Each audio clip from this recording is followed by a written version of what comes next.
The morning of March 17th, 1944, a damp fog clings to the Italian beachhead at Anzio, where American forces have been pinned down for 7 brutal weeks against relentless Luftwaffe bombardment. In a bomb-scarred concrete bunker 300 yards from the waterline, Sergeant Robert Macklin of the Signal Corps stands before a device that will fundamentally alter the technological balance of the European air war.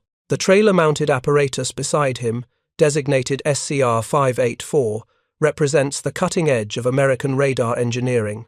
Its 6-foot dish antenna rotates with mechanical precision, tracking German aircraft with an accuracy that defies everything the enemy has learned about electronic warfare.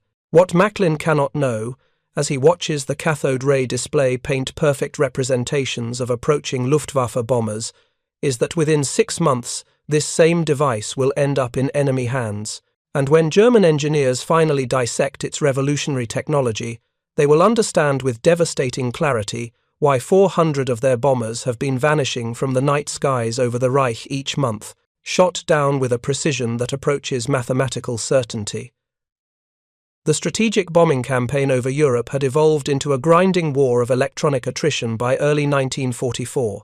RAF Bomber Command had been conducting night raids against German industrial targets since 1940, initially suffering catastrophic losses that approached 10% of committed aircraft on major missions. The Germans had responded with the Kammhuber Line, an elaborate network of radar-guided night fighters and anti-aircraft batteries stretching from Denmark to southern France. Each Himmelbett zone contained Freya early warning radar stations, capable of detecting bombers at ranges exceeding 100 kilometers, paired with Würzburg tracking radars that could guide night fighters to within visual range of individual aircraft. By 1943, this system had created what RAF crews grimly called the abattoir, the slaughterhouse, where bomber streams flying predictable routes toward German cities ran a gauntlet of precisely vectored interceptors equipped with increasingly sophisticated airborne radar. The technological chess match between Allied radar and German countermeasures had reached a critical juncture. British introduction of window, aluminum foil strips, cut to specific lengths to jam German radar frequencies, had temporarily blinded the Kammhuber system during the devastating firestorm raids on Hamburg in July 1943. The Luftwaffe had responded by developing the wild sow tactic, deploying single-seat day fighters to hunt bombers visually over burning cities, and the Zame Sow system, which freed twin-engine night fighters from rigid ground control to pursue bomber streams across Germany. By autumn 1943, German engineers had produced the Liechtenstein SN-2 radar operating on lower VHF frequencies immune to window, restoring the night fighter force's killing effectiveness. RAF losses during the Battle of Berlin from November 1943 through March 1944 demonstrated the renewed lethality of German air defences. Arthur Harris had promised he could destroy Berlin and end the war at the cost of 400 to 500 bombers. Instead, Bomber Command lost over 500 aircraft in just 16 major raids, while failing to achieve decisive results against the sprawling German capital. But while the British struggled against increasingly effective German night defences, American forces were deploying a radar system so advanced that it represented a quantum leap in fire control technology. The SCR-584 had emerged from the MIT Radiation Laboratory's wartime research program, building on the British cavity magnetron breakthrough of 1940. Development teams led by Ivan Getting had created an automatic tracking radar capable of following aircraft moving at 600 miles per hour with unprecedented accuracy. Unlike earlier American radar systems such as the SCR-268, which required manual tracking and provided crude range and bearing information, the SCR-584 employed conical scanning technology that automatically locked onto targets and tracked them with mechanical precision. The system operated at frequencies between 2,700 and 2,800 MHz, sending 300 kilowatt pulses at intervals measured in microseconds. It could detect bomber-sized targets at 40 miles range and automatically track them at 18 miles, with accuracy measured in yards rather than the hundreds of yards typical of German systems. The revolutionary aspect of the SCR-584 lay not merely in its detection capability, but in its integration with the M9 gun director, an analog computer containing 160 vacuum tubes that calculated precise firing solutions for anti-aircraft batteries. When paired with the proximity fuse, a miniaturized radar system inside each shell that detonated when passing near an aircraft, this combination transformed anti-aircraft gunnery from area denial into surgical precision. The technological gap between American and German radar fire control had become so vast that it represented not merely an incremental advantage, but a fundamental shift in the nature of aerial warfare. If you're enjoying this deep dive into the story, hit the subscribe button and let us know in the comments from where in the world you are watching from today. The SCR-584's combat debut at Anzio in February 1944 provided immediate and dramatic proof of its capabilities. When two systems were rushed to the embattled beachhead on February 24th, American forces had been struggling against Luftwaffe attacks that exploited the confined nature of the Allied perimeter. German bombers could approach low over the Alban Hills, making detection difficult for conventional radar, while the restricted beachhead prevented dispersal of Allied forces. Within hours of the SCR-584's installation, the tactical situation transformed completely. The first German raid encountered a curtain of precisely directed anti-aircraft fire that destroyed multiple aircraft before they could reach their bombing runs. Luftwaffe commanders, accustomed to relatively ineffective Allied anti-aircraft defenses, found their established tactics suddenly obsolete. Attack formations that had previously pressed home their runs, despite flak, now broke apart under fire so accurate it seemed guided by supernatural intelligence. The statistics from Anzio operations told a story of technological dominance that bordered on the miraculous. Anti-aircraft batteries equipped with SCR-584 guidance achieved kill rates exceeding 70% against attacking aircraft, compared to the 3 to 4% success rates typical of unguided batteries. The psychological impact on German aircrews proved as devastating as the physical losses.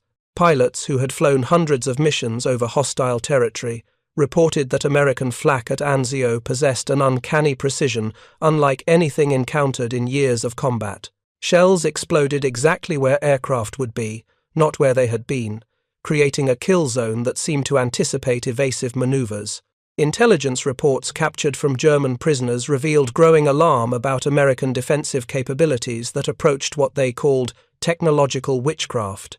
The SCR-584's effectiveness extended far beyond traditional anti-aircraft roles. At the rapidly shifting front lines following the D-Day invasion, the radar proved capable of tracking artillery shells in flight, allowing American gunners to adjust their ballistic tables and pinpoint enemy battery positions for counterfire.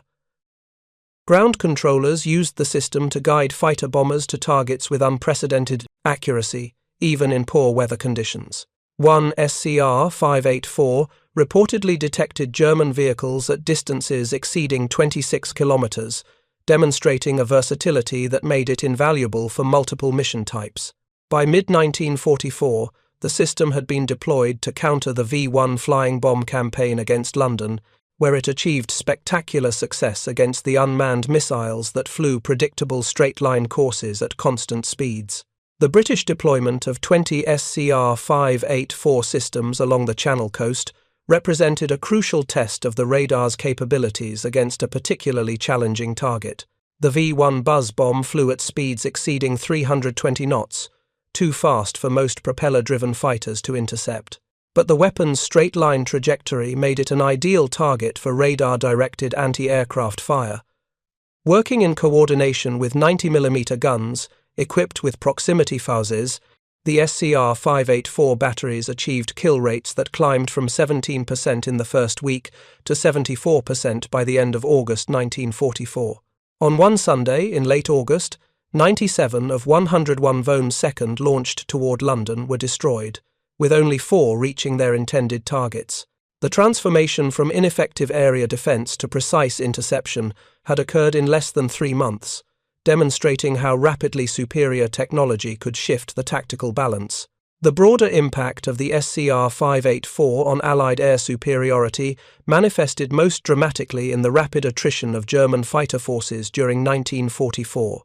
While American long-range fighters received credit for destroying the Luftwaffe's day fighter arm during operations like Big Week in February 1944, ground-based radar systems played an equally crucial role in degrading German air defense capabilities.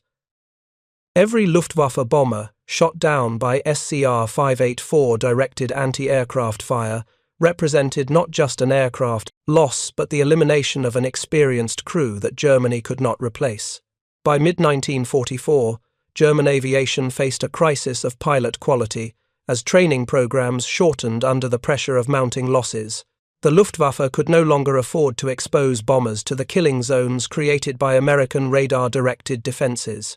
German intelligence had been attempting to understand the sudden transformation in Allied anti-aircraft effectiveness since early 1944.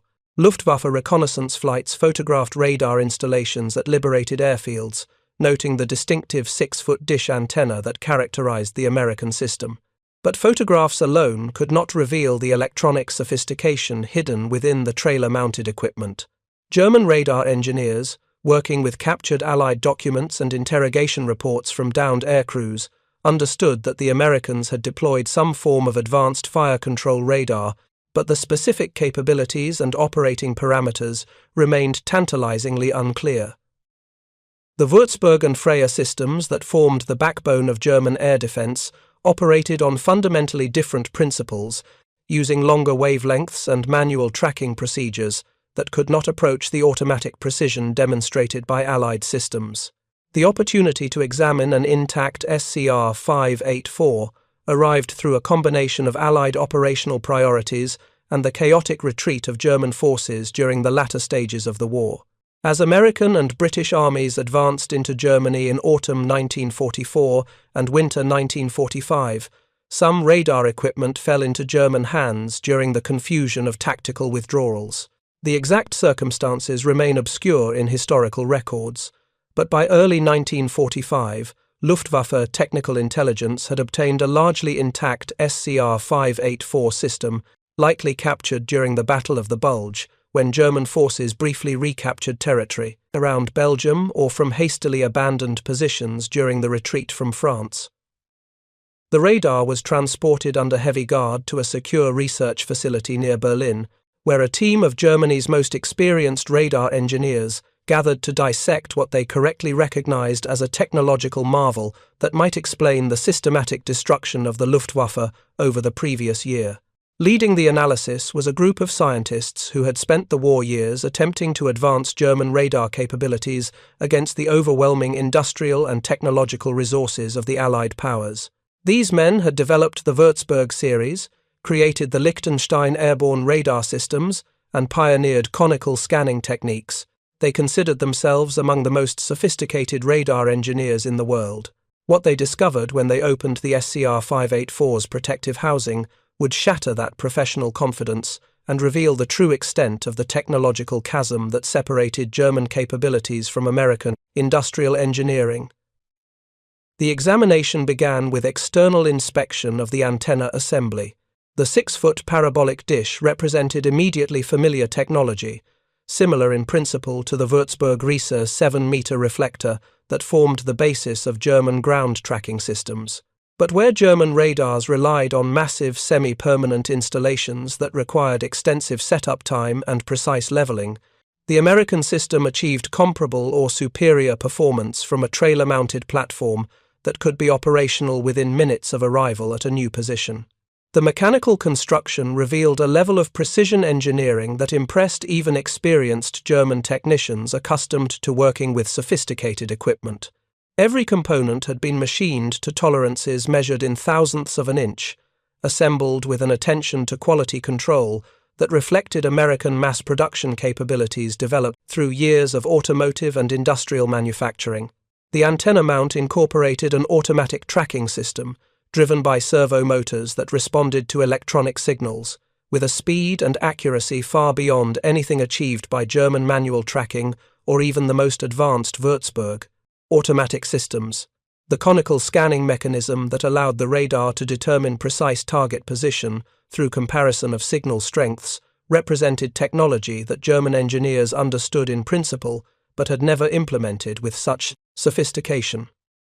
The rotating feed horn created a nutating beam pattern that scanned around the antenna's central axis, generating return signals whose amplitude variations indicated the exact direction to the target. This information fed directly into the servo control system, creating a closed loop that automatically kept the antenna pointed at the target with mechanical precision that eliminated human tracking error. When German engineers powered up the captured system and observed its operation, the full magnitude of American technological superiority became inescapable. The radar's pulse repetition frequency of over 1,700 pulses per second far exceeded German systems, providing much more frequent position updates that enabled tracking of rapidly maneuvering targets. The 300 kilowatt pulse power, combined with the precisely focused beam to generate strong returns from aircraft at ranges that German early warning radars could only match through much larger antenna arrays. Most significantly, the automatic tracking mode functioned with a reliability and precision that German systems could not approach even under ideal conditions. Once locked onto a target, the SCR-584 followed it relentlessly through violent evasive maneuvers, maintaining tracking accuracy measured in mils, angular measurements so small that they translated to positioning errors of only yards at typical engagement ranges. The examination of the internal electronics revealed technologies that German engineers had pursued but never successfully implemented at scale. The cavity magnetron that generated the radar's high-frequency pulses represented British innovation that the Germans had attempted to replicate after capturing damaged examples from downed aircraft. But British and American cavity magnetrons operated with far greater reliability and power output than German copies, reflecting manufacturing expertise and quality control procedures that German industry, strained by years of war and strategic bombing, could no longer match. The sophisticated analog computing circuits that processed return signals and generated tracking commands demonstrated circuit design and component quality that German electronics industry, hampered by material shortages and increasingly disrupted production, found impossible to duplicate. But the most devastating revelation came from analysis of the system's integration with the M9 director and proximity fuse. German engineers had understood for years that automatic fire control required rapid calculation of complex ballistic equations, accounting for target speed, altitude, heading, and predicted future position. The M9 director accomplished this through analog computer circuits containing 160 vacuum tubes arranged in computational sections that solved differential equations in real time. The device calculated lead angles, fuse settings, and gun elevation commands with speed and accuracy that eliminated the delays and errors inherent in manual fire control. When combined with proximity, fuses that detonated shells automatically when passing near targets, the complete system transformed anti-aircraft gunnery into an automated process approaching theoretical maximum effectiveness. The proximity fuse particularly impressed and dismayed German analysts. This miniaturized radar system, small enough to fit inside a 90mm shell and ruggedized to survive the extreme acceleration of gun launch, represented manufacturing capabilities that German industry could not approach. American factories were producing tens of thousands of these sophisticated electronic devices per day, each containing multiple vacuum tubes, precision circuitry, and reliable switching mechanisms. The fuses had been designed for such reliability that they could be handled roughly, stored in field conditions, and fired through artillery barrels without malfunction. German attempts to create similar technology had foundered on the challenges of miniaturization and the inability to mass-produce reliable components under wartime conditions. As the analysis progressed through spring 1945, German engineers compiled a detailed technical report that documented every aspect of the SCR-584's design and operation. The report, intended for Luftwaffe High Command, painted a picture of American technological dominance so complete that it explained not only the recent catastrophic losses, but also why German air defenses had proven increasingly ineffective, despite desperate efforts to improve radar capabilities and tactics.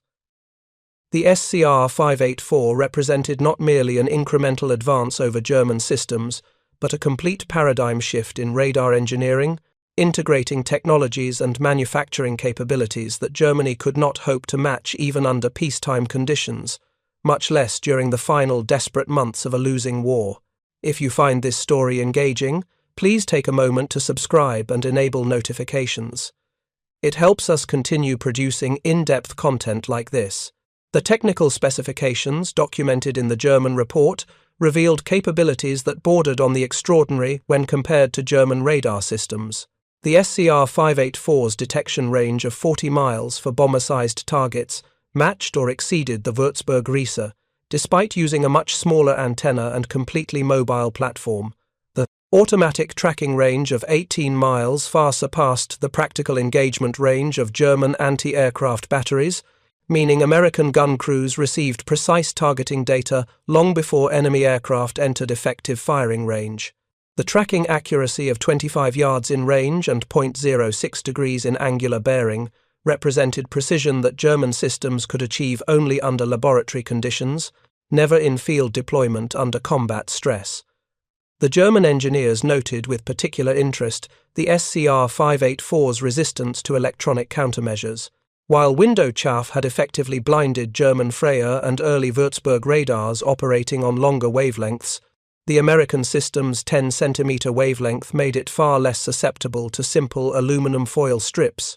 The high pulse repetition frequency and sophisticated signal processing allowed the radar to distinguish genuine targets from chaff returns, maintaining tracking locks even in heavily jammed environments.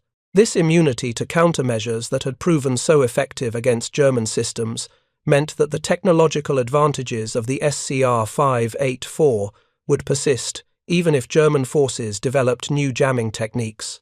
The report's conclusions carried profound implications for understanding the air war over Europe. The systematic destruction of German bomber forces during night raids had not resulted primarily from superior Allied pilot skill or overwhelming fighter superiority, though both factors contributed to Luftwaffe losses. Instead, the catastrophic attrition rates reflected the deployment of radar-directed anti-aircraft systems so accurate that they transformed the night sky over strategic targets into precisely measured kill zones where bombers flew toward mathematical certainty of destruction. When German aircraft encountered Allied defences equipped with SCR-584 guidance, they faced fire control solutions calculated with precision that approached theoretical perfection, shells that detonated automatically when passing within lethal range, and tracking systems that anticipated evasive maneuvers before pilots could execute them. The human cost of this technological disparity manifested in the staggering loss rates suffered by Luftwaffe bomber units during 1944 and early 1945. German aircrew who had survived dozens of missions over hostile territory found themselves flying into defensive networks where survival depended on luck rather than skill. No amount of pilot experience could evade radar-directed fire that anticipated maneuvers. No evasive tactics could break tracking locks maintained automatically by servo-driven antennas. No armor or speed could protect against proximity-fused shells that detonated with perfect timing. The veterans who had struck targets across Europe during Germany's years of military expansion now watched squadron after squadron disappear into the darkness, shot down with mechanical efficiency that made their destruction feel impersonal, inevitable, absolute. The psychological impact on surviving German aircrews proved as devastating as the physical losses. Intelligence reports from interrogated prisoners revealed a profound sense of technological helplessness that eroded morale more effectively than any propaganda campaign. Luftwaffe bomber crews understood that they faced an enemy possessing capabilities they could not counter through training or tactics. American anti-aircraft defenses had become what German fighter pilots called Todeszone, death zones, where entry meant destruction regardless of skill, courage, or determination. This awareness fundamentally altered the nature of combat operations for German aviation, transforming missions from dangerous but survivable challenges into near-certain suicide runs that only the most desperate circumstances could justify. The captured SCR-584 also illuminated the broader industrial and technological gap that separated American capabilities from German resources by 1945. The radar system represented not merely advanced engineering, but also manufacturing capacity and quality control procedures that reflected American industrial abundance. Every component, from the precisely machined antenna mount to the hand-wound transformers in the power supply, demonstrated production capabilities that German industry, devastated by years of strategic bombing and starved of critical materials, could no longer approach. The cavity magnetron required specialized manufacturing techniques and materials that Germany had failed to master despite years of effort. The vacuum tubes met reliability standards that German electronics firms found impossible to achieve under wartime conditions. Even basic components like resistors and capacitors demonstrated quality control and consistency that reflected American manufacturing excellence. Most significantly, the SCR-584 existed not as an experimental prototype or limited production model, but as one of over 2,000 units manufactured and deployed across multiple theaters of operation. American factories had mass-produced sophisticated radar systems with the same industrial efficiency applied to aircraft, tanks, and artillery. This capacity for volume production of advanced technology represented the fundamental advantage that decided the war's outcome more surely than any single battle or campaign. Germany could occasionally match Allied technology through brilliant individual innovations by engineers working under desperate circumstances. But German industry could never match the systematic application of mass production techniques to advanced weapons systems that characterized American war production. The report reached Luftwaffe High Command in April 1945, as Soviet forces closed on Berlin and American armies advanced from the west. By then, the information it contained had become irrelevant to German military prospects. The Luftwaffe existed largely as a notional force, with fuel shortages grounding most surviving aircraft and pilot casualties so severe that training programs could no longer replace losses. The skies over Germany belonged to Allied air forces that operated with near impunity, their bombers protected by radar-directed defenses so effective that German fighters could seldom even reach striking range. The technological revelations contained in the SCR-584 analysis arrived too late to influence tactical decisions and far too late to suggest countermeasures that German industry could implement.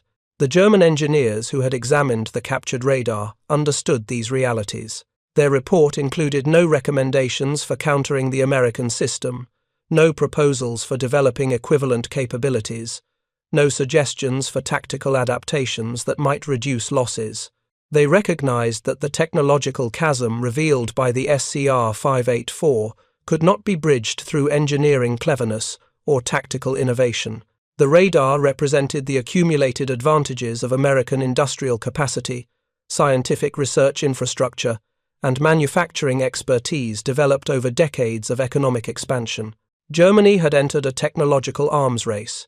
It could never win against an opponent whose resources exceeded German capabilities by orders of magnitude. The final section of the report attempted to explain how Allied radar superiority had remained hidden for so long. The systematic destruction of German bombers had occurred gradually enough that no single catastrophic event revealed the true cause of losses. Luftwaffe commanders attributed increasing casualties to improved Allied fighter tactics, more aggressive pursuit by night fighters, better pilot training, and deteriorating German aircraft quality. These factors all contributed to losses, obscuring the fundamental reality that American radar-directed anti-aircraft fire had become the primary killer of German aircraft over heavily defended targets. The absence of visual confirmation, the darkness of night operations, and the confusion of combat all prevented German aircrews from understanding that they were being shot down by an automated fire control system rather than manual gunnery or fighter interception. This analytical blind spot persisted because German intelligence possessed no framework for understanding the magnitude of American technological advances. Luftwaffe technical intelligence operated on the assumption that Allied radar capabilities approximated German systems with incremental improvements rather than revolutionary breakthroughs. When pilots reported uncannily accurate anti-aircraft fire, intelligence officers attributed the precision to improved manual fire control procedures, or lucky shooting, rather than automated radar direction. The systematic nature of bomber losses appeared consistent with gradually improving Allied defenses, rather than the deployment of game-changing technology that rendered existing German tactics obsolete. The captured SCR-584 shattered these comfortable assumptions, revealing that Allied defences had achieved capabilities German engineers considered theoretically possible but practically unattainable under wartime conditions. The radar represented the product of institutional scientific research, government-industry cooperation, and manufacturing excellence that Germany had failed to develop despite possessing brilliant individual scientists and engineers. The MIT radiation laboratory that created the SCR-584 had assembled over 4,000 scientists and engineers working on coordinated radar development projects. This concentration of scientific talent, supported by unlimited access to materials and manufacturing resources, produced innovations that German research programs scattered across multiple competing institutions could never match. The SCR-584's impact extended beyond its immediate military applications to influence post-war radar development and modern defense systems. The technological principles, pioneered by the MIT team, automatic tracking through conical scanning, integration with analog computers for fire control, precision servo-driven antenna positioning, became foundational concepts in radar engineering that guided development for decades. Modern air defense systems still employ descendant technologies derived from innovations first implemented in the wartime radar. The automatic tracking capabilities that German engineers found so impressive in 1945 evolved into computer-controlled systems capable of simultaneously tracking hundreds of targets and guiding multiple interceptors. The basic principle of using radar to generate precise fire control solutions remains central to contemporary anti-aircraft systems, though implemented through digital rather than analog computation. The human stories embedded within the technical history carry their own significance. American radar operators who tracked German aircraft with the SCR-584 rarely understood the broader implications of their work. They operated sophisticated equipment under combat conditions, maintaining tracking locks and passing range data to gun crews, without fully comprehending how their actions contributed to the systematic destruction of enemy air forces. German bomber crews who flew into these killing zones fought with courage and skill against an invisible enemy they could not hope to defeat. The technological disparity that doomed them reflected strategic decisions and industrial capabilities utterly beyond the control of individual airmen doing their duty under impossible circumstances. The final missions, flown by German bombers in early 1945, took place in skies dominated so completely by Allied air power that each sortie represented not a tactical operation, but a gesture of defiance against inevitable defeat. Luftwaffe crews understood they faced overwhelming odds, yet continued flying missions because military duty and personal honor demanded resistance even when rational calculation counseled surrender. Many of these final sorties ended in the killing zones created by SCR-584 directed anti-aircraft fire, as German aircraft attempting desperate attacks against Allied ground forces encountered defensive networks whose precision had only improved as operators gained experience with their equipment. The captured radar that revealed these truths survived the war as a silent witness to the technological transformation that characterized mid-20th century warfare. While thousands of SCR-584 units served throughout the conflict, only a handful survived into museum collections, where they stand as monuments to the marriage of scientific innovation with industrial production capacity. The example examined by German engineers presumably disappeared in the chaos of Berlin's final days, destroyed by bombing, captured by Soviet forces, or simply abandoned as personnel evacuated ahead of the Russian advance. But the knowledge it generated, documented in technical reports that Allied intelligence teams recovered from German archives, provided valuable insight into how the Luftwaffe understood its own defeat. Post-war analysis of German military effectiveness revealed that technological inferiority in key areas had contributed more to defeat than strategic errors or tactical mistakes. The Luftwaffe had entered the war with excellent aircraft, well-trained pilots, and effective tactical doctrine. But as the conflict progressed, Germany's inability to match Allied innovations in radar, fire control, and electronic warfare systems gradually degraded the effectiveness of forces that might otherwise have contested air superiority far longer. The systematic destruction of German bomber forces through radar-directed anti-aircraft fire represented merely one facet of this broader technological attrition. But it illustrated how superior systems could neutralize numerical or qualitative advantages in traditional metrics of military power. The 400 bombers mentioned in the opening, the monthly loss figure that German engineers finally understood after examining the SCR-584, represented not just destroyed aircraft, but the extinction of institutional knowledge accumulated through years of combat experience. Each bomber carried crews who had trained for months, accumulated irreplaceable combat experience, and represented investments of resources and expertise that Germany could not replace. The loss of these aircraft and their crews to radar-directed fire that pilots could not evade or counter through skill-drained German aviation of its most experienced personnel, leaving the Luftwaffe increasingly dependent on hastily trained replacements flying against opponents who grew more capable with each passing month. May 8, 1945. The war in Europe ends with German surrender, following months of systematic destruction that left the Third Reich incapable of continued resistance. The skies over Germany, dominated so completely by Allied air power during the war's final year, fall silent as the need for defensive radar systems disappears with the cessation of hostilities.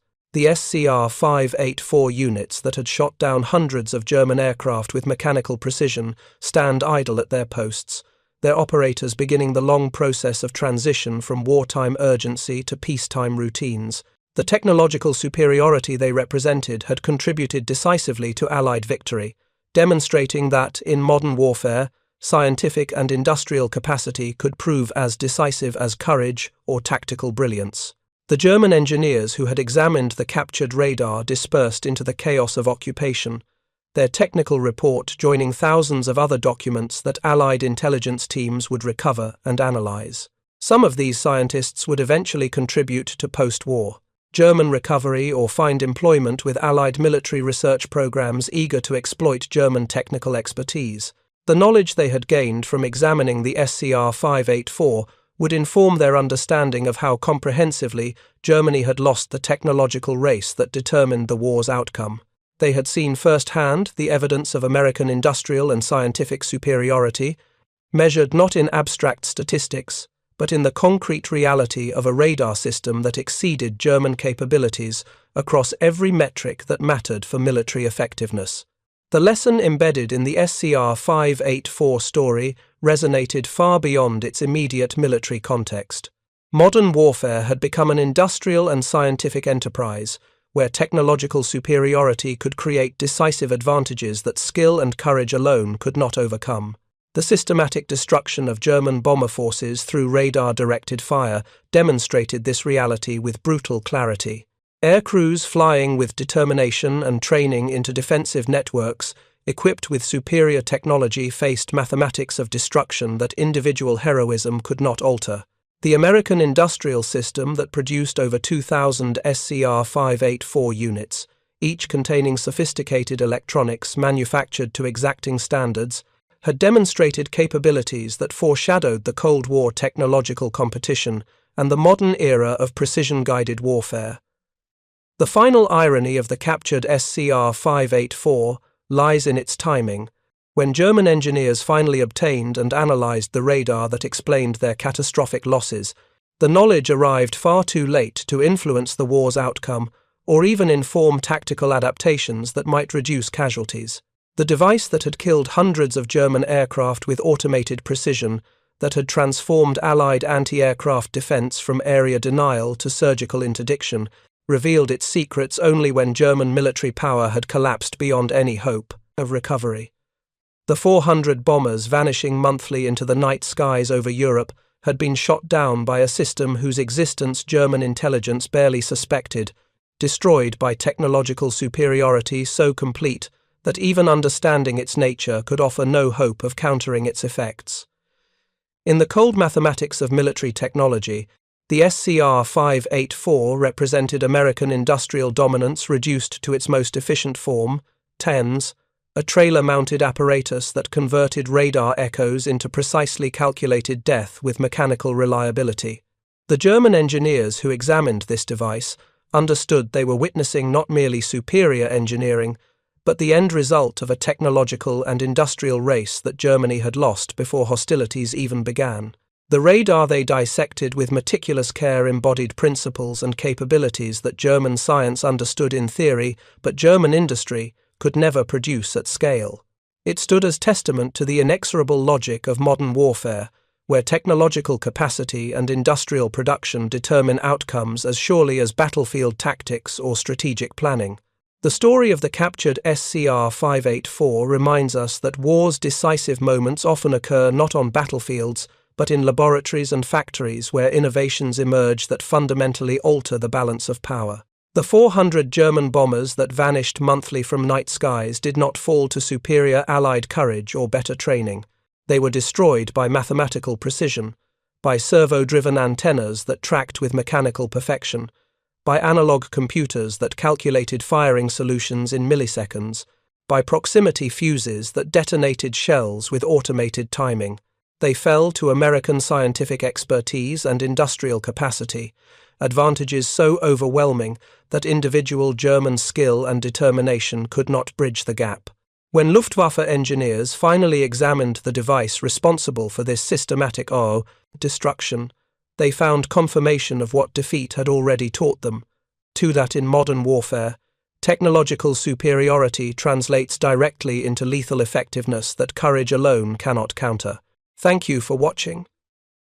For more detailed historical breakdowns, check out the other videos on your screen now, and don't forget to subscribe.